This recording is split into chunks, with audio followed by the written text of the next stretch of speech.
Bonjour, aujourd'hui dans le gâteau de mes rêves, j'ai rendez-vous avec Alexandra et Pierre Mathieu pour un seul et unique gâteau, le Saint-Honoré.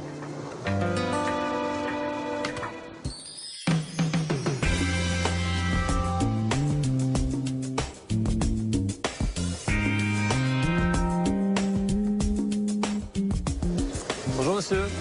Monsieur, bonjour. Je serai à la recherche d'ananas, Oui. Plutôt Victoria si vous avez des Victoria, petits. magnifique. Une très belle mangue. C'est quoi vos provenances de mangue d'ailleurs? Brésil. Là j'ai vu que c'est quoi? C'est des baby mangues ça? Oui, mais alors extra aussi. Hein. Très très bonne, d'Espagne. Donc deux comme ça, ananas Victoria. Comme voilà, comme ça. Vous avez banane mais pas fraisinette, juste des bananes normales. Deux. Deux bananes. J'ai vu on trouve des bonnes mangues. Et des fruits de la passion. Plutôt les fripés là. Comme ça. Ah ouais, Voilà. carrément. Je vais en prendre 4. Voilà, comme c'est là, la maturité est très bonne. Allez, c'est parti. Ah, oui. Ah, oui, ça c'est bien. En tout cas, j'ai hâte de goûter les petites mangues là. Ça a l'air mortel ça. Un régal. Un régal. Voilà. Merci monsieur. C'est moi qui vous remercie. Très bonne journée. Au revoir. Merci. Au revoir. Bonjour, je m'appelle Alexandra et aujourd'hui je vais vous faire un Saint-Honoré. Alors la première étape c'est la crème pâtissière. Donc je vais mélanger le sucre, la fécule de maïs, les jaunes d'œufs et je vais aller prendre le lait, la vanille et ensuite je vais mélanger le lait avec la fécule de maïs, le sucre et les œufs. Hors du feu je vais incorporer le beurre. Comme le répète souvent Christophe Michalak, il faut filmer au contact avant de mettre au frigidaire. Alors, nous passons à l'étape 2, c'est-à-dire la pâte à choux. Donc, je vais mettre le beurre, de l'eau, du lait, une pincée de fleur de sel et une pincée de sucre. Dès que j'ai un mélange bien homogène, où le beurre est tout fondu, j'incorpore la farine. Et puis, on va incorporer les œufs. Toujours de façon énergique. C'est là que les crampes arrivent. On va passer au dressage des choux. J'essaye de respecter la taille des petits ronds. Comme ça, ils vont avoir tous la même taille. C'est pas évident. Voilà, celui-là, il va tomber, celui-là. Et je vais dorer les petits choux. Et je vais les laisser pendant 15-16 minutes. Mais je vais les surveiller. Et pendant ce temps-là, on va faire la pâte feuilletée qui va servir de fond de tarte. Et on va laisser cuire à peu près 20 minutes. Alors, on va passer à la 4e étape, qui est la crème chantilly. Donc du sucre, de la crème liquide et du mascarpone. Je dois mettre aussi une gousse vanille. Je pousse pour essayer de la récupérer.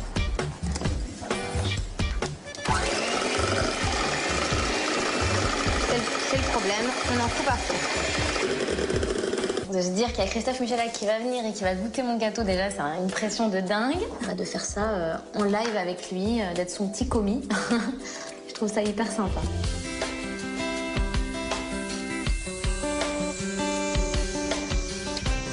J'ai plusieurs questions à poser à Christophe.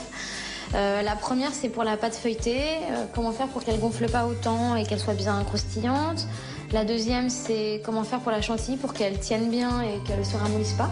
Donc voilà, j'ai hâte de lui montrer.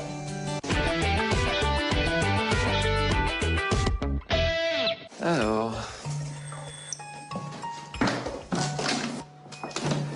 Bonjour SOS Dépannage. Bonjour. Vous avez fait appel au super pâtissier. J'en ai bien besoin. Alexandra, enchanté. Merci Enchantée, de bienvenue. m'accueillir. Ben, avec plaisir. La tâche n'a pas été facile pour toi, hein, parce que le Saint-Honoré, c'est pas de la tarte, comme on dit, Non, hein. C'est exact. plutôt complexe. Honneur aux dames. Allez, on y va. Ah, voilà ta charmante cuisine. Voilà. Oh là là là là. Mais magnifique. Alors là, chapeau bas merci. l'artiste. Tu sais que, je vais te l'avouer, on a eu beaucoup de mal à trouver une candidate qui a accepté de faire le Saint-Honoré. Pourquoi? Parce que le Saint-Honoré, c'est super compliqué. Il y a de la pâte feuilletée, en général de la pâte à choux, crème pâtissière, ou crème chantilly, ou crème chibousse, ça dépend à quelle sauce tu veux le faire. Donc c'est très compliqué. Et là, honnêtement, t'as grave assuré parce qu'il est super graphique. Le seul truc que je vois, c'est que le caramel est peut-être un chou Ouais. Je l'ai un petit peu épais. fait trop épais. Écoute, on va voir. Mais en tout cas, et puis c'est élégant. Pourquoi tu as voulu le faire rectangulaire et pas rond? En fait, j'aime bien l'idée de pouvoir couper entre chaque chou comme ça et puis le mettre dans la bouche. Ça fait la bouchée parfaite. Ouais, j'aime très bien. Ça, c'est très intéressant parce que en fait, un gâteau, il faut qu'il soit beau, il faut qu'il soit bon. Mais pour moi, il faut aussi qu'il soit agréable à manger et facile à manger. Bon, il reste plus qu'à goûter. Allez, je t'en prie. Je vais vite. Pâte à choux, elle a l'air top, hein. Ça, j'ai pas réussi à faire autrement que la pâte qui s'effrite. Tu me donneras ta technique. que j'aime par-dessus tout, c'est qu'il y a beaucoup de texture. Il y a du croquant, de l'onctuosité. Les crèmes sont très bonnes. La crème chantilly est mousseuse à souhait. La crème pâtissière est très bonne aussi à l'intérieur. Ta pâte à choux, elle est parfaite. Ouais, merci. Alors, peut-être un tout petit peu plus de cuisson, mais honnêtement, c'est très bien. Le Saint-Honoré, aussi élégant que la candidate, donc ça commence bien. Super bon. Écoute, moi j'ai proposé ma version. J'ai mûrement réfléchi à ce Saint-Honoré et je l'ai voulu un peu différent. Donc pour avoir le cœur qui part un peu en cacahuète, j'ai voulu apporter beaucoup d'acidité. Je me suis dit, tiens, et si je faisais un Saint-Honoré à la passion? Ah ouais. En tout cas avec des fruits, parce qu'on est en pleine saison, avec des fruits exotiques. Et puis moi, les fruits exotiques, je peux pas les empêcher de les marier avec du chocolat. Donc chocolat exotique. Ça, c'est pas de la bombe. Feu d'artifice dans la bouche. Et j'ai ma petite idée, mais en même temps, je l'ai encore jamais fait. Et c'est une première alors. Voilà, c'est une première. Bon, c'est parti. Allez. Et je voudrais rebondir sur ton caramel. Parce qu'en fait, j'ai pensé à une chose. Si tu veux que ton caramel soit plus fin, tu devrais en fait cuire ton caramel, le verser sur une plaque silicone ou éventuellement une feuille de papier cuisson, le laisser entièrement refroidir. Ensuite, tu le concasses et tu le passes au robot coupe pour qu'il devienne une poudre en fait. Et tout de suite après, tu le mets dans une sorte de passette, un petit tamis, et tu tamises en fait le moule que tu as utilisé pour faire ta pâte à choux. D'accord. Tu te rappelles tes choux? Oui, oui, tout à fait. Ouais. Et ça, tu le mets au four à 200 degrés, four éteint, pendant 30 secondes, peut-être une minute.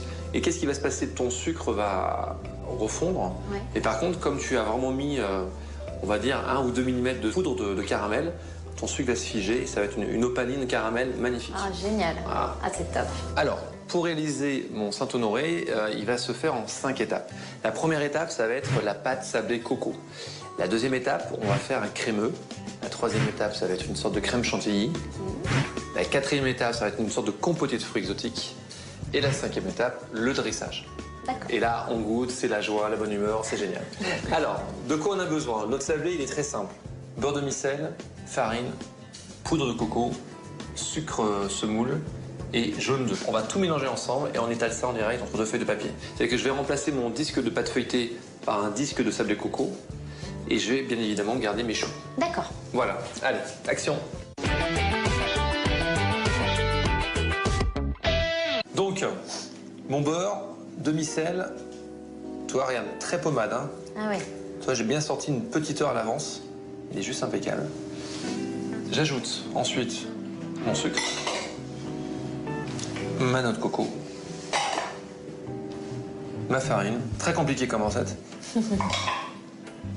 et mon jaune d'œuf. Et tout simplement, je mélange, je le fais à la main, je me prends pas la tête. Pour l'instant, jusque-là, je suis. Voilà. C'est pas très compliqué, tout simple. Alors ensuite, j'étale une feuille cuisson et tout simplement, on va l'étaler à peu près à 4 à 5 mm pour éviter que ça colle. Parce que souvent, tu sais, on rajoute de la farine et on étale. Ouais. C'est un peu compliqué parce que ça colle plus le temps. C'est vrai. Je fais comme ceci et j'étale délicatement. Génial. Ça t'évite surtout de nettoyer toute la cuisine après. Voilà. Super ton rouleau d'ailleurs. Ah bah merci. Je me demande même si je vais pas les garder dans ma... Dans ta petite valise. Ouais. Et maintenant, je prends... Alors là, on a un découpoir de 8 cm de diamètre. Ouais. Et regarde. D'accord. Hop. Ok. Voilà. Maintenant, cette pâte, je vais la laisser 5 à 10 minutes au réfrigérateur. Ensuite, je vais pouvoir la décoller parfaitement et je vais la cuire. Allez, on va se dire 15 minutes. À 160 degrés. Tout ce qui est pâte croustillante, je les cuis à basse température pour qu'elle reste très croustillante. On va passer à la deuxième étape, c'est-à-dire le crémeux. J'ai voulu marier le fruit de la passion avec du gingembre. Ah oui. Histoire de donner un peu de tonus à tout ça et apporter une note aphrodisiaque à ce dessert. D'accord. Allez. Alors déjà, avant tout, ce que je préconise à chaque fois, c'est de peser tout devant soi. Comme ça, on est sûr qu'on ne loupe rien. D'accord. Mais pour éviter de faire des erreurs, tout est sur la table. Et comme ça, on sait que tout va bien se passer. Là, j'ai de l'eau bien froide. Et je vais mettre mes feuilles de gélatine dans de l'eau froide, comme ceci, pour les réhydrater. Et une fois qu'ils sont réhydratés, ça demande à peu près 2-3 minutes. D'accord. On va les égoutter entre nos mains et on peut les utiliser. Là, j'ai pris mon jus passion, qui est vraiment acide, odorant, Et là, fruité. t'en as combien de fruits pour faire tout ce jus? Là, j'en ai fait un paquet. J'en ai fait ouais. quasiment une douzaine ouais. pour avoir ça. Et je vais rajouter la petite touche magique du jus de gingembre. Et tu ne me poses pas la question. Si, j'allais fatidique. dire comment tu obtiens du jus de gingembre, parce que j'en ai jamais vu, je savais même pas que ça existait. Mais en fait, le gingembre, c'est une racine, c'est ce qu'on appelle un rhizome. Il faut l'éplucher. Et moi, ce que je fais, c'est que je le coupe un petit peu et je le mets dans une centrifugeuse pour en extraire tout le jus. On va mettre ça sur notre induction et on va chauffer à frémissement. Je te laisse faire. Ouais. Maintenant, je vais avoir besoin de toi. Ouais, je suis là.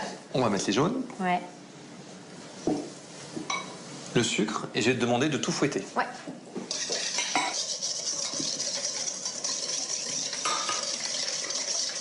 Super. Attention, je casse un œuf.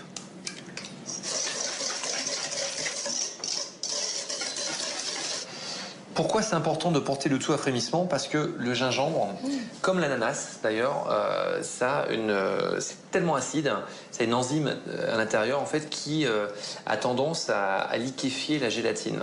C'est-à-dire que si tu fais une bavaroise fraise avec de la gélatine, aucun souci. Si tu remplaces les fraises par de l'ananas, du gingembre ou du jus de passion, c'est tellement acide que ta mousse en fait elle va être beaucoup trop molle. En général, il faut mettre plus de gélatine, mais nous, dans l'occurrence, la recette est bien pesée, donc il n'y a pas de souci. C'est une belle couleur en tout cas. Ouais. Voilà, tu verses le tout. D'accord. Et là, tu remets à frémir. Thermostat 5 à l'induction. Et tu Je remets remues maintenant vraiment Ou sur le feu? sur le feu. D'accord. Très intensément. Notre crème, en fait, elle va épaissir. On va pas tout à fait le cuire comme une crème pâtissière, on Ouais. va le cuire comme crème anglaise. D'accord. C'est-à-dire à 85 degrés. Vous voyez comment ça a épaissi? Ouais. Là, on est vachement bien. Maintenant, je récupère ma gélatine entre mes deux mains, comme ça, j'enlève l'excédent d'eau. Hop. Je fais dissoudre ma gélatine dans ma crème chaude. Voilà, je remue bien. Et je vais transvaser tout ça. Hop. Alors, la crème, elle est bien fluide. Magnifique. Voilà. Donc là, mon bol était bien froid. Ouais. Et par expérience, je sais que ici, j'ai une température qui est près à 50-55 degrés. D'accord. Maintenant, je vais pouvoir mixer ma préparation et je vais rajouter tout doucement, petit à petit, mon beurre.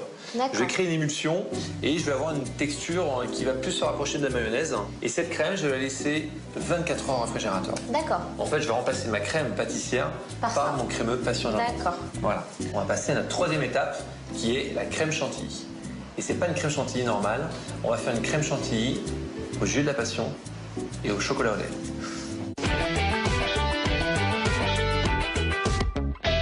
Donc là, on repart sur une feuille de gélatine que je vais hydrater dans de l'eau bien fraîche. Et là, ta mission, ça va être de chauffer ça à frémissement, une ébullition. D'accord. Et on va le verser ensuite sur notre chocolat au lait.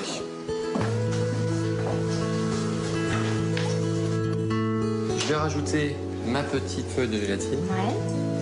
Je fais bien dissoudre le tout. Je vais ajouter le chocolat.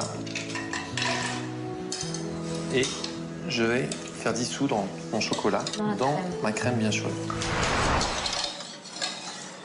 Ça commence à être pas mal là. Ouais. Alors, une fois que c'est bien dissous, Ouais. je verse mon jus de passion frais. Voilà. Et maintenant, on va tout simplement le mixer pour avoir une masse bien lisse, bien homogène. Super. Hop, il faut s'arrêter. On va se rapprocher. Alors, ensuite, je mets ma crème chantilly chocolat. Ouais. Je vais mettre encore une fois un papier film en surface. Une vraie chef. Toute la nuit au réfrigérateur.